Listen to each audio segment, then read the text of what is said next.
Are you planning to sell a rural home in Southern Oregon and wondering where to start? Well, you're in the right place.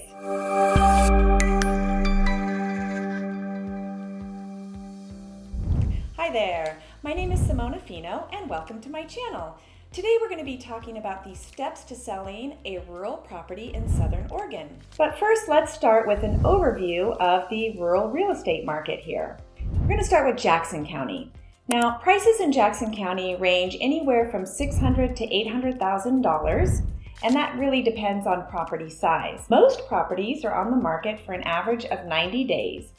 Now, the stats show that properties with 5 or less acres do tend to sell quicker, and they tend to have higher appreciation values.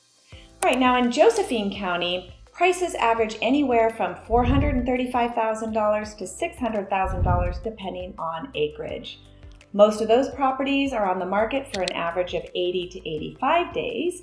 And again, if there are 5 acres or less, they do tend to sell quicker than larger properties. All right, now let's dive into the steps for selling your rural property. The first step is to invite a seasoned real estate agent to come to your home so they can walk through the house and the property and get a good idea of what your home and property looks like in person. Now, this helps them provide you with a home value.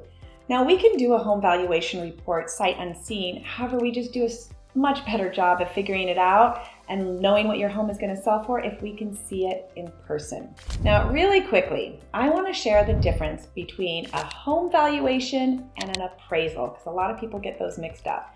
Real estate agents are not licensed appraisers. We do our best to come as close as we can to what we think a home will appraise for, but in the end, it's simply our opinion.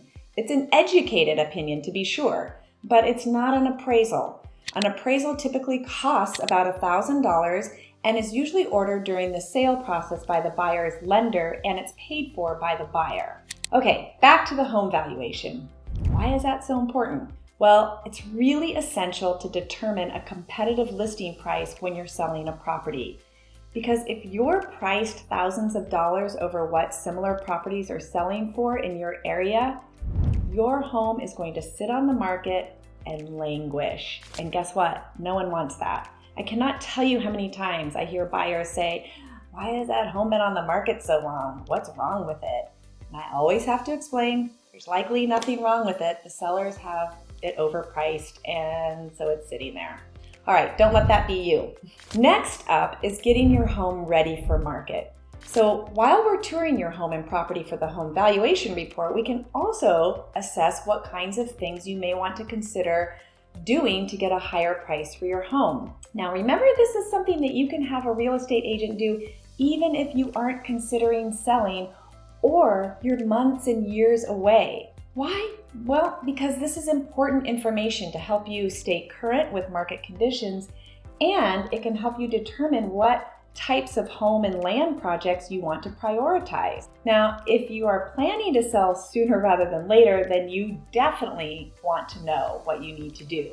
There's repairs, cleanup, landscaping, upgrades. All of those things are things you're going to want to do before photos and marketing so that your property is looking its best for the market, and so that the money and time you're spending actually makes a difference, especially to a potential buyer. Now, speaking of photos, let's talk about photos. Great photos by a professional photographer are essential.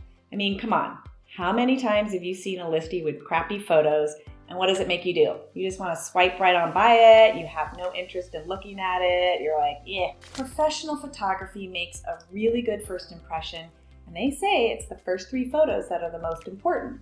It also speeds up sales, and it brings out the best of your property's unique features. So always go with a professional photographer. Now, what should you look for in a real estate agent when buying a rural property? Well, first of all, you're going to want to look for someone who specializes in selling rural properties. Look at their experience, their reputation, and their understanding of the local rural market. Read their reviews. Look on Google, Zillow, Realtor.com. Finally, interview them and find out, do you resonate with them? Do they have the experience you're looking for? Now, I am going to put in a plug for myself here. I am a real estate agent and I do specialize in rural properties, and I am always willing to be interviewed for the position of being your selling agent. So just give me a call anytime. What to expect once your home is on the market. So showings are typically by appointment only, and in most cases you have several hours notice before a potential buyer wants to come by with their agent. However, you want to make sure you have a plan for being able to exit your property on somewhat short notice in case you get someone that wants to see it right away. This means making sure pets are taken care of, the home is tidied up, and everything is looking its best for the buyers. The first 2 weeks are the most important in terms of paying attention to how many showings you're getting, the feedback you're getting from those showings, and whether you're getting any offers. Now, if there are no showings or you get lots of showings and no offers, it could be a sign that the price is too high, and that's something you'll want to discuss with your agent. When an offer comes in, your agent's going to be presenting it to you, and they'll set up a time to discuss the offer, and then together you come up with a response and move forward from there. Now, of course, there's a lot more steps in between. I'm always happy to answer questions that you might have. But I want to share one more tip before I wrap things up here. You want to make sure that you really understand the buyer's perspective. When you're preparing to sell a rural property, put yourself in the shoes of a potential buyer. What features are they going to value most? What are their concerns that they might have? For rural properties, buyers often value aspects like privacy, whether the land is usable or not, how strong is the well flow, how old is the septic system and has it been maintained?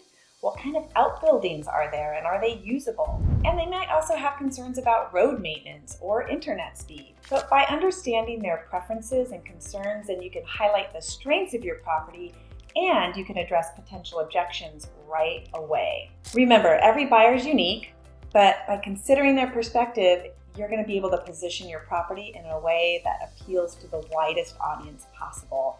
And that's going to help you get to a quicker sale and, of course, a higher selling price. Thank you so much for listening and watching today. I really appreciate it.